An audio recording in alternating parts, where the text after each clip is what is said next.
Guilt and shame are becoming an epidemic of our modern world.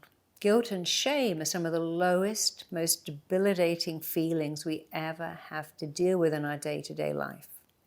So keep watching, because I'm going to explain to you how you can overcome those draining, horrible thoughts and feelings of guilt and shame. And I'm going to tell you the different strategies that you can use to stop feeling shame, to stop feeling guilt, and to stop them controlling your life so that you can be free and you can be happy.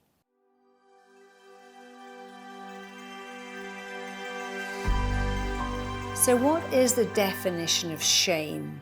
Well, shame can be defined as a feeling of embarrassment, a feeling of humiliation, a feeling that arises in relation to the perception of us having done something dishonorable, embarrassing, immoral, or improper. You know, when people feel shame, they drop their head.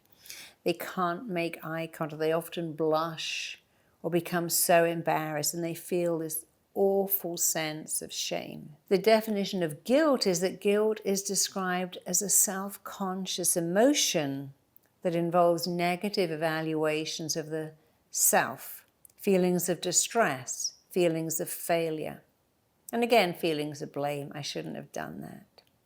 And why are we feeling even more guilt and even more shame than ever before? Well, both guilt and shame are a perception. And years ago, you know, we could hide away. Our every move wasn't on social media. We could escape. And now it's becoming harder and harder to get away from the feelings of guilt and the feeling of shame, also because we are now comparing ourselves. No one else does this. No one else messes up. No one else has done that. You know now that on social media, people can do shaming. We've heard of revenge porn and people putting up pictures or pictures that aren't even you with your face on them to make you feel shameful, to make you feel embarrassed, to make you feel horrible. So it's other people's perception. After all, if no one knew you did anything wrong, if no one ever knew, you might feel less guilty and less shameful. You know, it's easy to make a child feel ashamed. Many clients come to me and say, you know, when I was a kid, my mother came in, if I had my hands in the bed, she go, what are you doing in there? Get your hands out of the bed. One of my clients said she had to sleep with her hands on the sheets like that every night. Her mother was obsessed with the fact that she just might touch herself. And if she had, that would be so dirty. And yet, kids love doing that. You know why? It feels kind of nice. It is easy to make children feel shame. Shame for liking their body. Shame for touching themselves. Shame for not being clean enough. One of my clients said to me, you know, I was in the toilet, my mum came home, I ran to greet her, and I hadn't cleaned myself, and she beat me and told me I was dirty and disgusting. To this day, I'm terrified when I go to the bathroom that I'm not clean. I carry that feeling everywhere. I remember the shame of her telling me I was so dirty, when the truth is she was a little girl excited about her mum coming home, and she jumped off the toilet and ran to meet her. And you know, it's so easy to feel trauma in our childhood. I was made to feel shameful. I see this every day. When I was a kid, I looked at the neighbours' genitals and they looked at mine. And then my mum said I was a devil incarnate. I was disgusting. But children don't understand that. And so childhood trauma can leave us with tremendous guilt, tremendous shame. The shame is over something we did that society thought was wrong. But the guilt is, oh, you know, I took money from my mum's purse. I cheated in an exam. I kissed my friend's boyfriend or girlfriend, and I feel so guilty. So our biggest shame will come from childhood trauma or perception that we've done something we should be deeply, deeply embarrassed about. And then we have the pressure of social media, because we have more scrutiny, more observation, more judgment than ever before. And then we have guilt about how we are. I feel so guilty I don't see my mum, or I feel so guilty I don't visit my parents. I feel guilty I have more than my friends. I feel guilty I'm having my third baby and my sister can't even have one, and I'm guilty. I'm guilty I can't get pregnant. Somebody said to me, my whole community saved up for me to have IVF and I didn't even make one egg.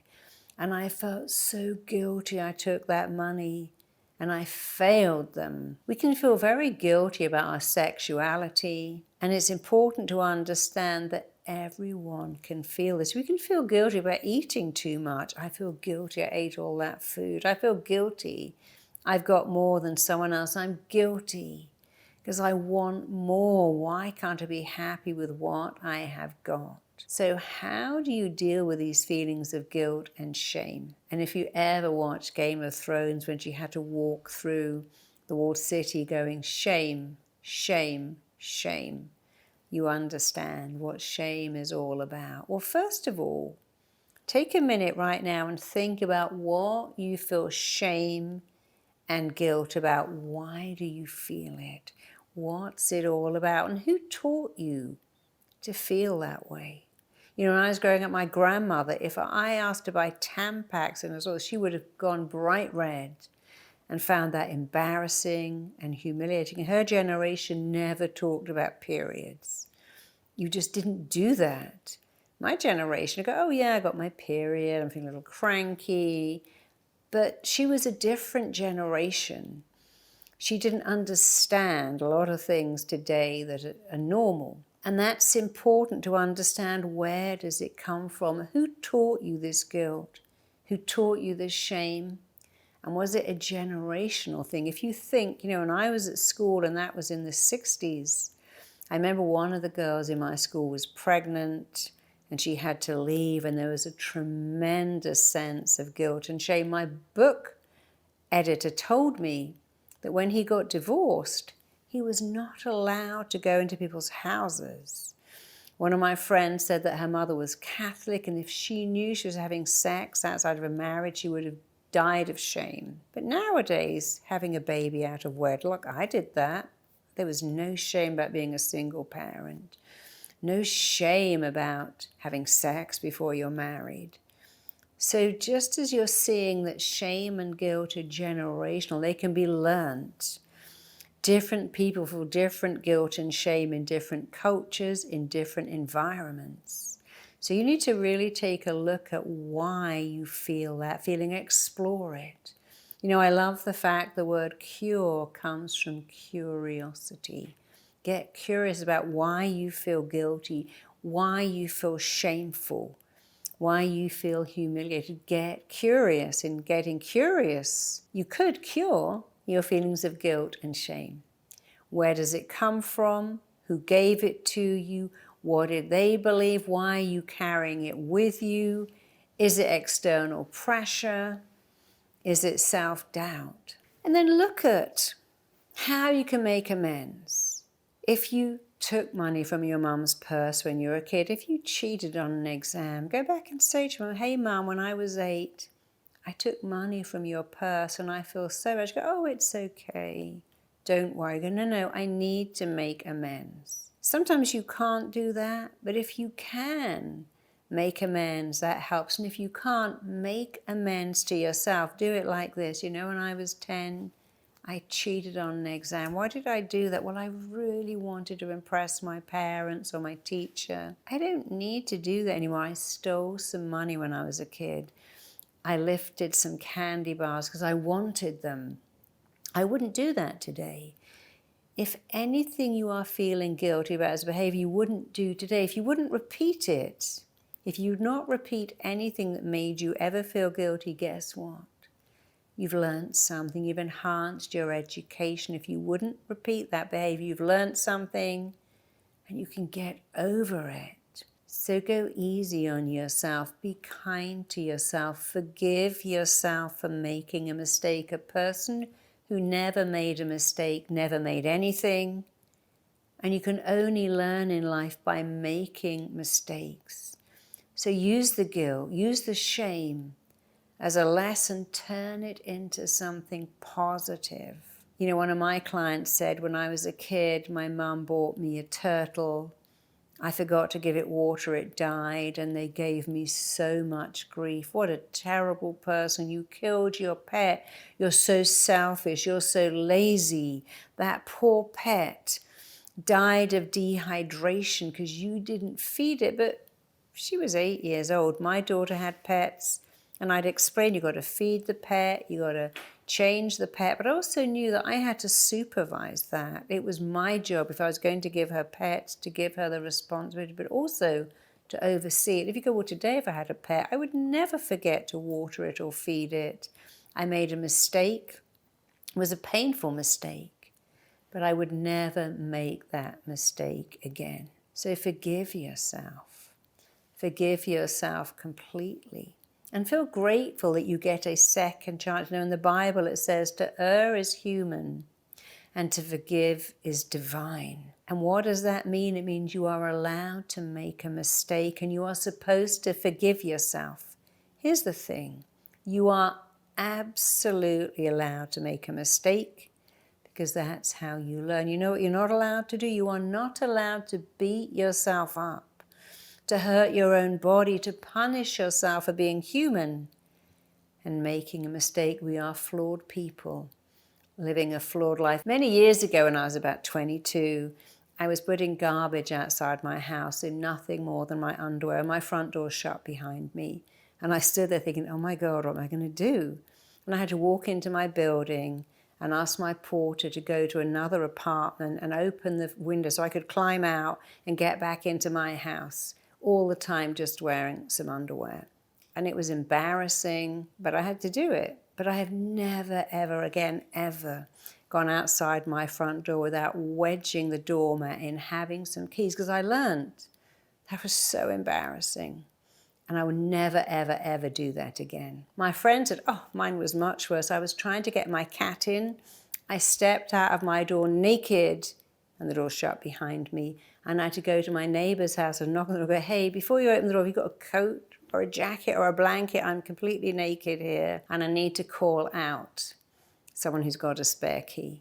And she said the same thing. I would never, ever, ever step outside my door naked. I too wedged the door open, or I put on a robe or something. So they were very embarrassing. But do I still get embarrassed? No, I can tell you about it. It was a learning experience. Everything is learning, even being locked out naked in the street.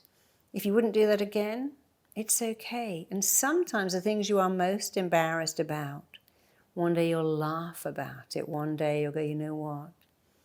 It's not so embarrassing. And it really helps occasionally to share it. Hey, I feel so guilty about this. I feel so shameful. And say, oh, that's okay. I wouldn't judge you for that. I was with one of my dear friends on holiday when I was about 20, and she fainted. And as she fainted, she wet herself. The hotel took her up to her room, and I rinsed out her jeans, and she was so embarrassed. I'm like, don't be embarrassed. I love you. I was happy to rinse out your clothes. You'd have done it for me. And she felt so humiliated, but I didn't. Her other friends didn't. But you see, your perception of doing something shameful is not someone else's. And I had to really talk her out of feeling humiliated. Look, it happens. It's nothing. You were sick. You were unwell. You were ill. There's no reason to feel shameful or embarrassed. So sharing it can really help you. And if you think you need more, then please look at having some RTT therapy. I've worked with so many, many clients who hold on to guilt and shame and trauma. But therapy will really help you overcome that. I worked with this wonderful man of almost 80 years old who had all kinds of illnesses, all kinds of problems. When I hypnotized him, he went back to a scene and he said, this is the shame of my life. My girlfriend is pregnant. I don't want to marry her. I don't want the baby. But in those days, my father made me marry that woman, and I was furious. But when my daughter was born, I love her so much. But every day, I feel shame because I tried to have her terminated. And I said, but that was just a brief few months. But you've had 60 years of loving and adoring this daughter. And I had to really get him to see that, yes, he did want to have her terminated, but he didn't, and he loved her dearly. And even if she knew and she didn't know, it would still have been okay, because that was a feeling he had 60 years ago when he was 20 years old. but he had 60 years of loving this daughter. And I see that over and over again. Clients come in with issues like headaches, migraines, contact dermatitis, irritable bowel. And it all goes back to punishing themselves for doing something that they can't get over, thinking a thought, having a belief, an action. And many times, one of the things I do in RTT that is so powerful is freeing clients of guilt, hypnotizing them to let the guilt go. I worked with someone who had Crohn's disease, and it all came out that she had run away with her best friend's husband, who turned out to be a complete disaster, and he left her shortly after that. But she always felt, I ruined my friend's life. I've never been able to call her. I said, call her. She said, when I call you, you know what she said? You did me a favor. He was an idiot. I was upset then, but now I'm with somebody much better. I'm glad you took him off my hands because he wasn't worth having. She had punished herself for years and years and years because she did something silly. But you know, when you're 17, you do crazy stuff. When you're 17, 18, 19, 22, you do stuff that you wouldn't do today. And a great RTT therapist will show you, look, that's not you. That can never be you. I worked with a client who was so guilty because when he was born, he felt he'd hurt his mother. They both had blood transfusions, but the gran used to say, you nearly killed your mum. Your mum nearly died having you. In fact, I wrote about that story in my book, Tell Yourself a Better Lie. This man, this lovely man said, I can't enjoy my life. I have something I call my chief fun inhibitor.